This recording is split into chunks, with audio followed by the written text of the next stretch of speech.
Hey everyone, in this video, let's do a review of the Chase Sapphire Preferred Credit Card and compare it with the Robinhood Gold Card.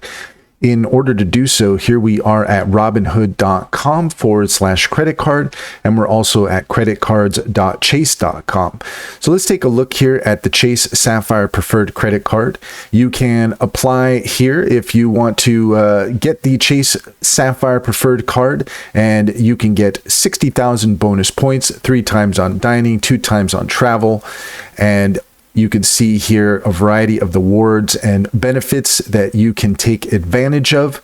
Now, the Robinhood Gold Card, on the other hand, you can get 3% cash back across the board. However, what's important to note about the Robinhood card is that it is not available. It has been announced, but it is not available yet. And the other thing that is important to note is that it's only for Robinhood Gold members. So if you're a Robinhood Gold member, then you may receive an invite to sign up for the Robinhood card, but it is not available yet. It's only available for those Robinhood Gold members. So if you're not a Robinhood Gold member, then you might want to take a look at the Chase Sapphire Preferred Card.